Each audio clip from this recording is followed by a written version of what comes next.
সক্রিয় করে নির্বাচন দিতে হবে। আমরা আসলে দেখছি যে আমাদের যে বৈষম্য বিরোধী ছাত্র আন্দোলন ছিল, আমাদের আন্দোলনের মূল উদ্দেশ্য ছিল কোটার সংস্কার। আমরা কোটা বিরোধী ছিলাম না, যদিও পরবর্তীতে তৎকালীন সরকার বিষয়টাকে ব্যক্তিগতভাবে উনার ইগোতে নিয়ে গিয়ে আমাদেরকে রাজাকার ঘোষণা করে। পরবর্তীতে আমরা সকলেই জানি যে আমরা এক দফায় এসে স্বৈরশাসক হটাতে বাধ্য হই এবং আলহামদুলিল্লাহ আমরা স্বৈরশাসক থেকে ফিরে আসি 5ই আগস্ট।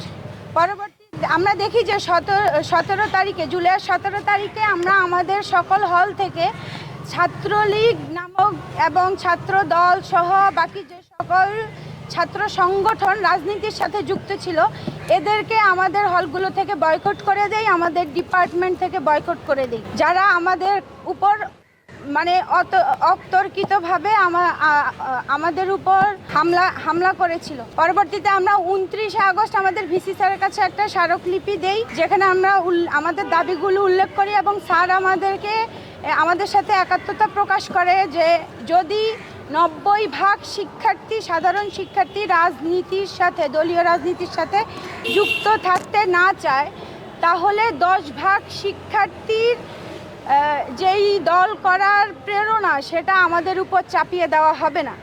এই মর্মে স্যার আমাদের স্মারকলিপিটা গ্রহণ করে এবং গতকাল সিন্ডিকেট সভায় স্যার ঘোষণা করে যে ক্যাম্পাস থেকে সকল দলীয় ছাত্র, শিক্ষক, কর্মকর্তা, কর্মচারী রাজনীতি নিষিদ্ধ ঘোষণা করে স্যার বিবৃতি দেয়।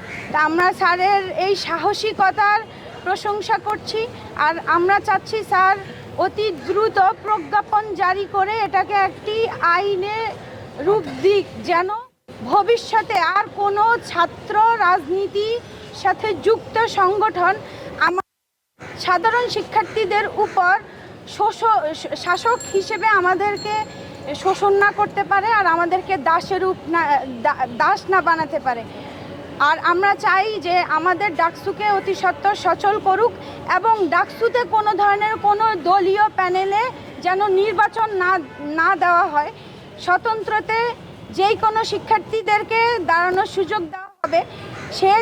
যদি সে প্রথম বর্ষের শিক্ষার্থী হয় কিন্তু সে তার নৈতিকতার জায়গা থেকে সৎ হয় এবং সে আমাদের অধিকারগুলো নিয়ে সোচ্চার থাকে, আমাদের অধিকারগুলো নিয়ে প্রশাসনকে জানান দিতে পারে, আমাদের অধিকারগুলো বাস্তবায়নের ক্ষেত্রে সচল ভূমিকা রাখতে পারে, তাহলে সে যদি প্রথম বর্ষের শিক্ষার্থীও হয় আমরা তাকে আমাদের নেতা হিসেবে গ্রহণ করতে প্রস্তুত আছি।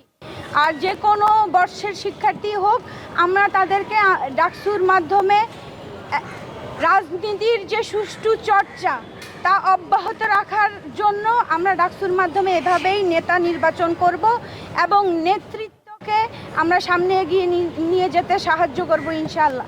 আর আমরা আসলেই চাচ্ছি এখন ঢাকা বিশ্ববিদ্যালয় এই হানাহানি, হত্যা, মারামারি, লুটপাট এসব থেকে মুক্তি পাক, যার জন্য আমরা চাচ্ছি আমাদের ক্যাম্পাসে আর কোনো ধরনের কোনো দলীয় রাজনীতি না থাকুক আর আমাদের ডাকসুকে সচল করা হোক। ধন্যবাদ।